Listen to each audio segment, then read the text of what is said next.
From the beginning of our marriage, I've been tormented by my snide mother-in-law and father-in-law. To make matters worse, they've constantly berated me for not being able to have children. To add insult to injury, even my husband, who was supposed to support me, said to me, "My sister-in-law is young and beautiful, and unlike you, she's had kids right away.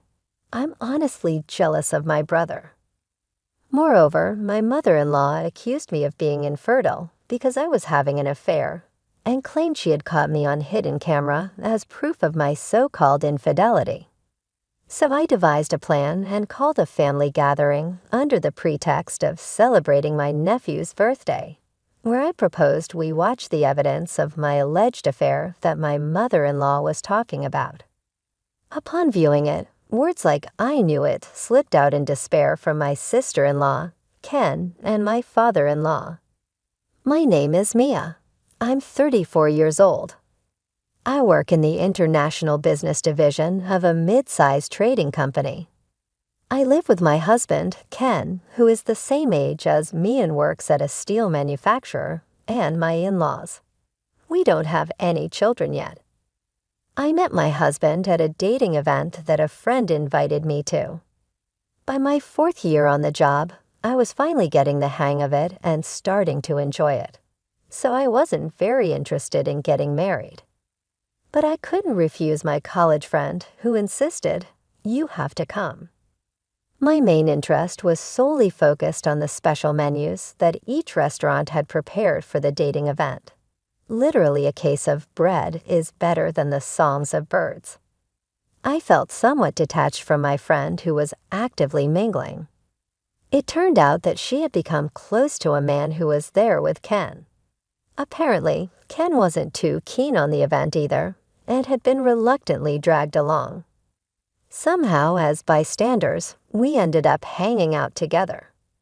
But since I intended it to be a one-time thing, I deliberately didn't exchange contact information with him. However, exactly 1 week after the dating event, on a Friday, I received a call from an unknown number on my phone.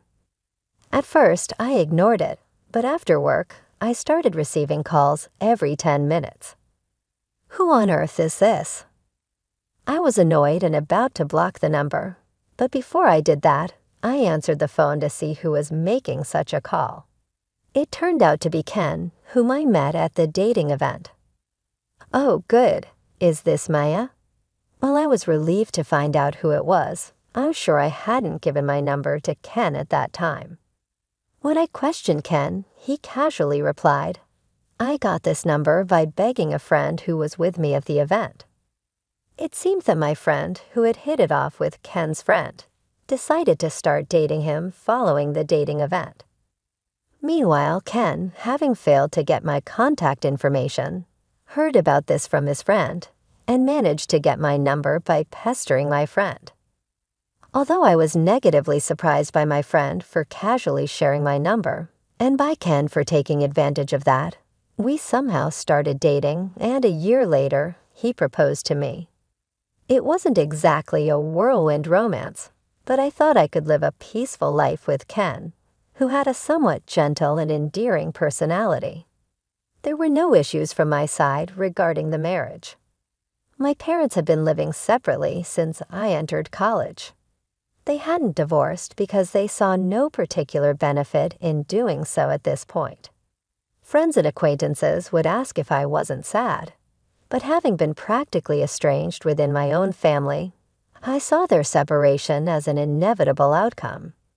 I was financially supported by my parents during my college years, so I visited my parents' houses alternately during long vacations. However, since I started working, I have been using my busy work schedule as an excuse to solely report what's going on social networking sites. When I informed my parents about my marriage, they said they would attend a ceremony if one was held. But when I told them it would just be a registration with no special ceremony, they later sent me a substantial sum of money as a wedding gift, which was more than enough for me. However, my in-laws, Sarah and Sean, seemed dissatisfied with my parents' handling of the marriage. To think they would settle their only daughter's marriage with money. How incredibly insensitive, they sneered. Indeed, it's quite concerning, they said with a bitter tone. But then my now husband, Ken, defended me, saying, money is certainly a sign of love. It's absurd for Mom, who has never worked, to say such a thing. Dad should know better given how hard it is to earn money. I felt truly happy for choosing him. However, about 4 years into our marriage, things started to take a turn for the worse. The first sign was my promotion. I had worked diligently in my assigned department since joining the company and decided to take the promotion exam that year. When I passed, I was told, Mia, you mentioned in your interview that you wanted to work globally in the future, right? How about starting in the international business division to gain some experience? I was thrilled that my efforts were recognized, and I thought I would be able to share that joy with Ken. But when I told him, he became visibly upset and lashed out. Oh, okay, and what are you trying to say? That you've climbed the ladder, that you're some big shot now. Surprised by Ken's reaction, I wondered if I had said something to offend him and apologized. I'm sorry, I didn't mean it like that. However, Ken retorted, see, you playing the victim like that just proves you're looking down on me, and angrily threw his beer can into the trash before slamming the door and leaving our apartment. He didn't return for a week. He wouldn't read my texts or answer my calls. I even called his office, but they said he was out, and I could only confirm that he was safe. I considered waiting for him outside his office, but I didn't want to embarrass him. So I decided to go to my in-laws' house to discuss the situation with them. I knew I'd be blamed, but I had no other choice. Despite the sudden visit, I was surprised at how smoothly I was let in. But as soon as I stepped into the living room, I was frozen by Ken's tirade. What do you want now? You've come all this way to mock me some more. Is that it? Of course, I immediately said that wasn't my intention, and that I would apologize if I had caused any misunderstanding. But Ken was as unreceptive as ever. What's worse, my in-laws joined in, blaming me. Just because you both work doesn't mean you get to act all snobby. Don't you know that's not how a wife should behave? This is exactly why we were against this marriage from such an insane family. Sarah started cursing me as loudly as Ken. From there, it was just an endless lecture about how I was to blame for hurting their son's ego. No matter what I said, finally they said, Ken doesn't want to return to the apartment you two lived in. If you don't want a divorce, then move out of that apartment and come live here with us. We'll teach you how to be a proper wife. In hindsight, I wonder why I didn't just agree to a divorce right then and there. But at that time, I still had feelings for Ken, and having grown up watching my parents live as a married couple in name only, I was perhaps making misguided reflections about not understanding what marriage was. Soon after, I did as my mother-in-law suggested, moved out of the apartment, and started living with my in-laws. My in-laws were extremely pleased with this, and I soon understood why. It turned out that Ken's older brother by 3 years, Evan, who had been living with them, left the house about 3 months before my promotion, saying he wanted to live alone because he had found a girlfriend. Sarah, who had adored Evan, who graduated from a more prestigious university than Ken, was shocked and deeply distressed by his sudden departure. But the problem wasn't just the emotional shock. Evan's departure also meant the loss of the financial contributions he had been making to the household, which was a major issue. My in-laws are vain and like to show off, often hosting gatherings with relatives, serving them expensive drinks and food. Evan's financial contributions had been their lifeline, as my father-in-law's earnings from his post-retirement job were insufficient to cover their lavish spending. They had convinced Ken, who had come home to vent, to move in with them, and that was the real story behind our living situation. Ken, for his part, seemed to enjoy the sudden attention after always feeling inferior to his accomplished brother. When I realized this, it was as if scales fell from my eyes. But more trouble was to come. Soon after, Avon married his girlfriend, Kelly, who turned out to be quite a handful. Kelly was 6 years younger than Avon, and 2 years younger than both Ken and myself. She appeared fragile and delicate, the kind that stirs the protective instincts in men. This was true for both Sean and Ken, who became visibly restless whenever Kelly visited and acted like her followers. Sarah, not amused by this, began to berate me, saying, "Ken is smitten with his brother's wife because you lack charm. If you just give birth to a grandchild, my husband would settle down as a grandfather." She even went so far as to suggest I quit my job to focus on getting pregnant. However, due to my in-laws' extravagant spending, the household expenses were skyrocketing, and Ken's salary alone couldn't cover them. Even when I showed them a document from the household budgeting software that explained this, they dismissed it, saying, "That's just because you're bad at managing money," always full of excuses. Then Kelly became pregnant. Sarah, who had disliked Kelly, suddenly became obsessed with her first grandchild. She doted on her grandson, Justin, immensely. This led her to eagerly welcome Kelly's visits, which she had previously avoided, and even say things like, "Oh, how wonderful it would be to live under the same roof as such a lovely grandchild." Ken then started to throw remarks at me, dripping with sarcasm. "Exactly, Kelly is young and beautiful, and unlike you, she gave birth to a child right away. I'm really envious of my brother." Sean chimed in, "That's right, maybe we should just kick out the daughter-in-law who can't bear children and have Evan's family move in with us instead," he said carelessly.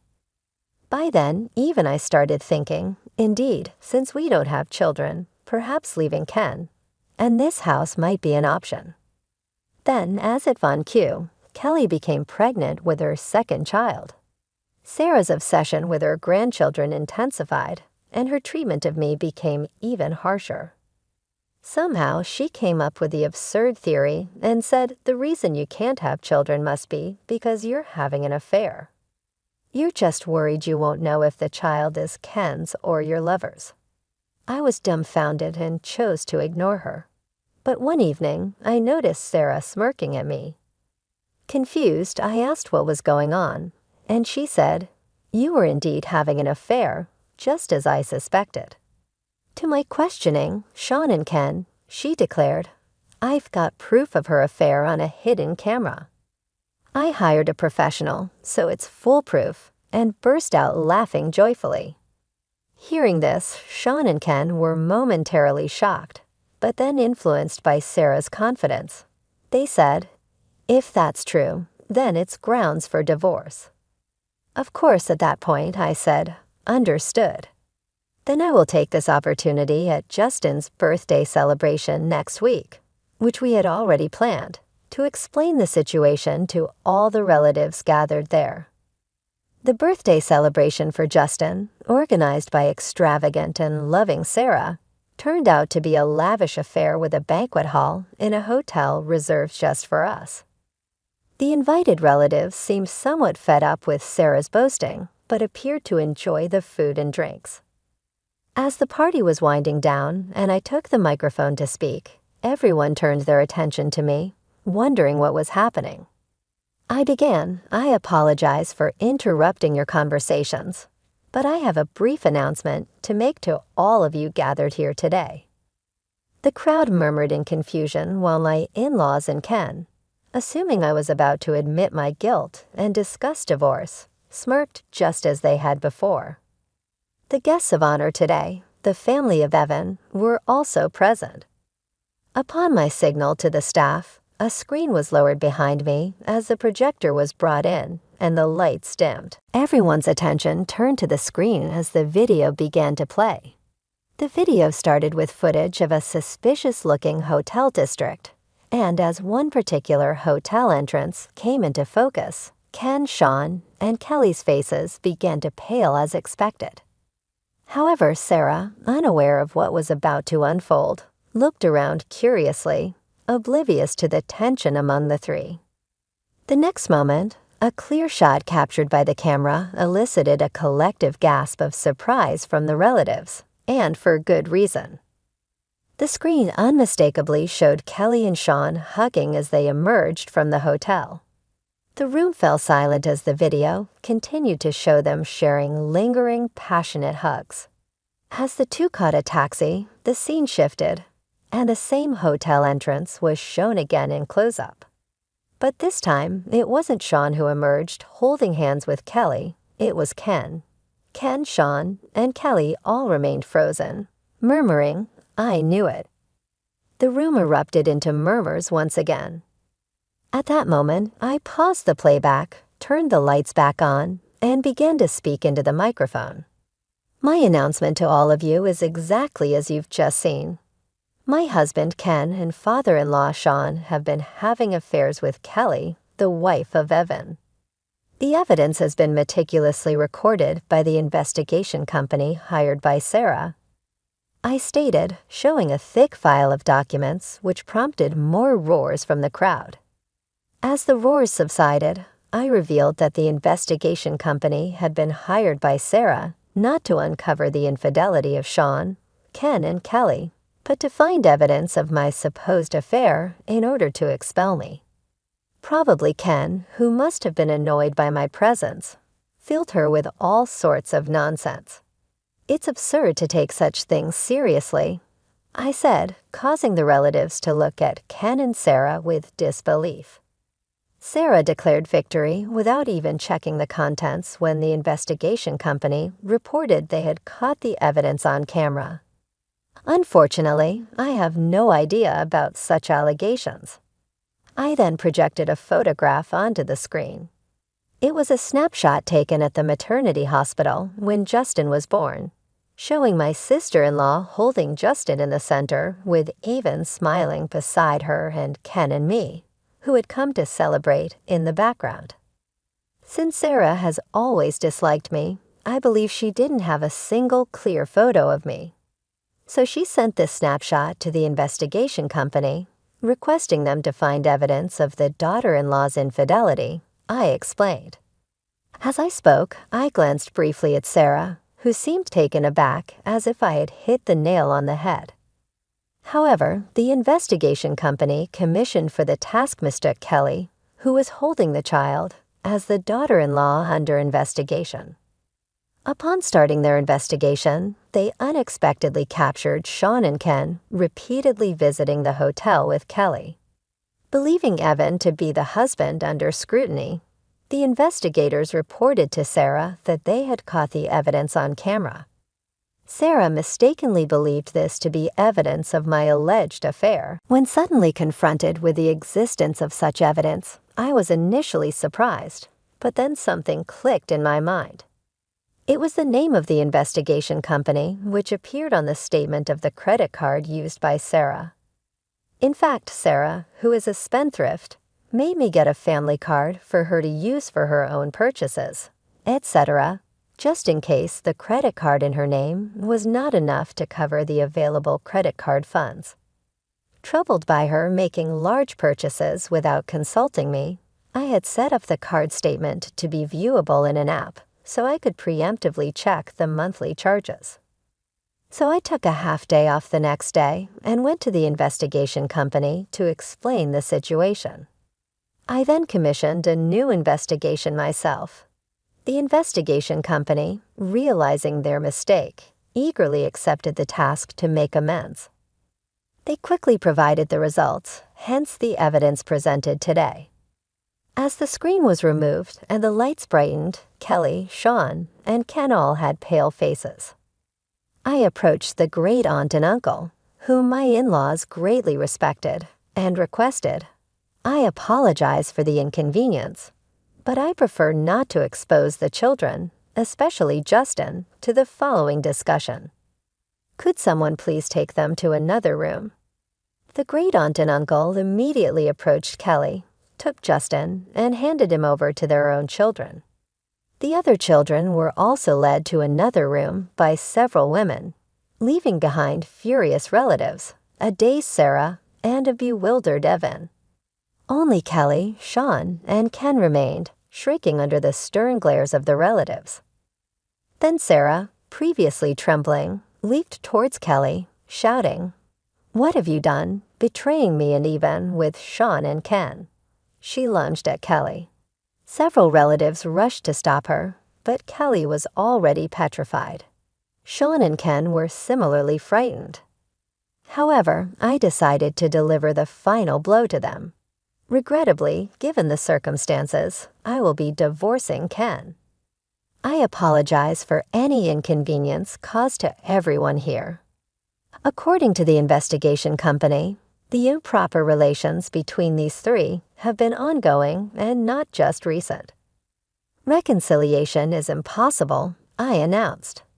Then, pretending to stumble, I added, "After reviewing the investigation results, I've been tormented by the thought that Justin and even the child Kelly is currently carrying might belong to Sean or Ken." Then the remaining women in the venue rushed over, rubbed my back, and took my arms to support me. They said to the three of them, "What shameless people you are. You are all disgusting." Poor you, they started cursing. The men looked on with disdain, surrounding the three with cold stares. Silenced by the disapproval, Sean and Ken could do nothing but stand there as the only sounds in the room were Sarah's ranting and Kelly's sobbing. The aftermath of me dropping the bomb that day spread far and wide. When Evan found out that his wife had been cheating on him with his brother and father, he was dazed for a while.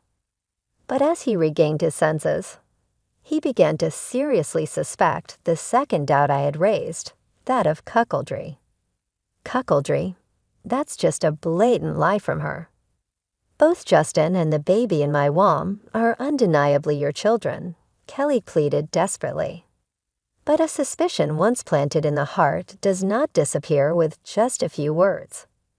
Stealing a moment when Kelly was off guard, Evan used a paternity test kit he had ordered to check their father-child relationship, and the results turned out to be positive. However, even when confronted with the results, Kelly adamantly refused to admit to cuckoldry, frustrating Evan to the point where he contacted her parents. Caught completely off guard, Kelly's parents couldn't accept the story from Evan alone and came to my office to demand an explanation about the whole affair. Though I found it bothersome, I thought this was what I had to do eventually. So I took the next day off and went with Kelly's parents and the couple to the law firm I had hired. When the lawyer, Tom, showed them the related documents and the infamous video, Kelly's parents were speechless. Seeing this, Evan triumphantly declared, "See, I told you she betrayed me, cheating with both my brother and father. It's clear neither Justin nor the baby she's carrying are mine." However, Tom cut him off sharply. "Would you mind discussing that among yourselves? You're here not to discuss who the father of the children is, but to demand the child support." Of course, it was obvious I couldn't comprehend why Tom, whom I had hired, should take Evan's side. But what shocked me more were Kelly and her parents. "After all, it's your fault. Ken cheated on you because you were working all the time, not being attractive, right? That it's your own doing," Kelly retorted mockingly. But I replied, "Is that so? Then we'll have to let a third party decide who's right, perhaps a judge." The ones who turned pale at that moment were Kelly's parents, and no wonder since both of them were teachers at a prestigious girls' school in the local area. The idea of their daughter, who was supposed to embody the ideals of a good wife and wise mother, having a sordid affair in cuckoldry with her brother-in-law and father-in-law would definitely tarnish their reputation.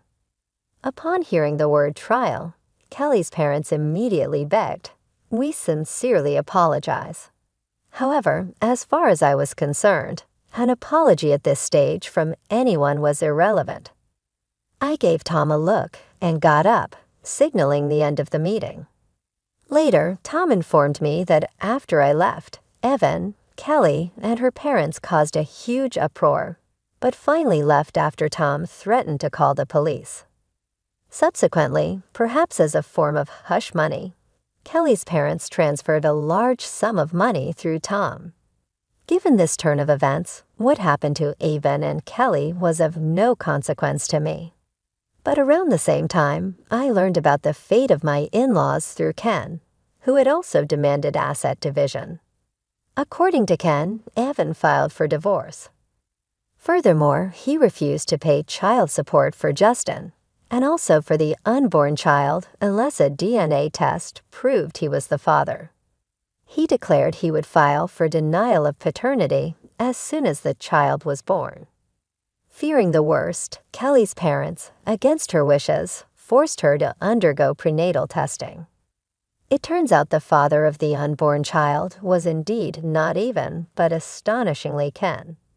Furthermore, the revelation that Justin's father was Sean made the situation beyond redemption.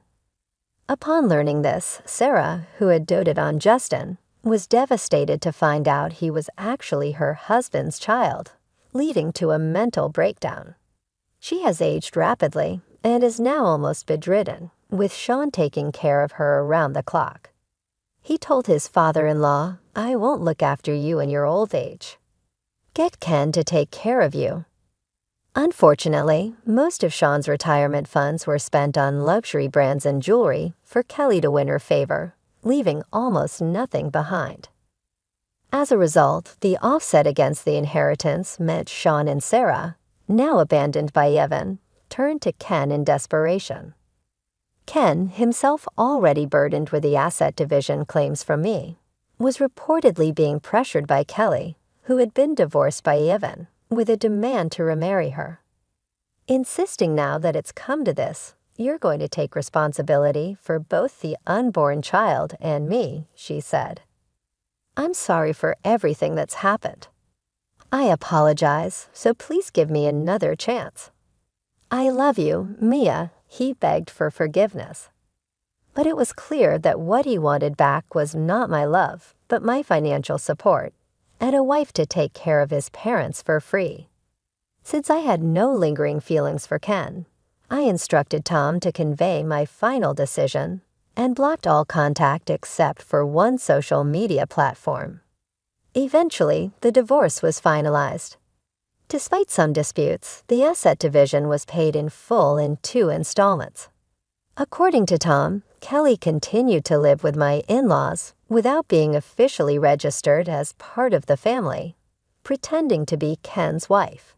However, after the visiting relatives spread the word, the entire neighborhood began whispering about that shameless family, driving her to become a recluse at home. She neither helped with caring for Sarah nor took care of Justin and the newborn, leading to a report to Child Services by the kindergarten concerned about Justin's unkempt appearance. In the end, Kelly's parents took in the 2 children but disowned her, saying, "You are no longer our daughter, nor are we your parents. Never show your face to us again." With nowhere else to turn, Kelly came to rely on Ken for everything, just like my parents-in-law. Ken's income alone now supports 4 adults, including his mother who needs nursing care. Moreover, according to a colleague of Ken's who works at the same company, a relative who works at an affiliated company has exaggerated the story, making Ken the target of rumors, as bad as the scumbag of the compilation video site. Despite the difficult circumstances, he continues to work, unable to quit due to financial needs, and is enduring the discomfort. For some reason, Evan seemed to regard us as fellow victims, yet the fact remains that he looked down on me along with Kelly and in-laws as a woman unable to bear children. Naturally, I ignored him completely at work, but as rumors somehow spread within our company, he couldn't bear the whispers and volunteered to transfer to a subsidiary in a regional area. After everything was settled on my end, I was approached about a transfer to an overseas branch. Though I had expressed a desire to work abroad during my job interview, the sudden offer honestly caught me off guard. However, my bosses encouraged me, acknowledging the career I had diligently built and the language skills I continued to learn in my spare time. Feeling fed up with the rumors, much like Avon, albeit for different reasons, I decided to take a bold step and accept the assignment. Ken, who somehow heard the news, sent a series of cliche romantic messages pleading for reconciliation to the only social media account I hadn't blocked him on. But planning to cancel my phone service when I leave the States, I decided to ignore them. Despite all that happened, cutting ties with that in-law family felt like a stroke of luck. With this in mind, I feel ready to face any challenges that may come my way.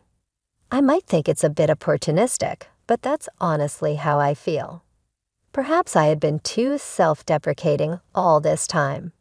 From now on, I plan to stay positive and give everything my best effort.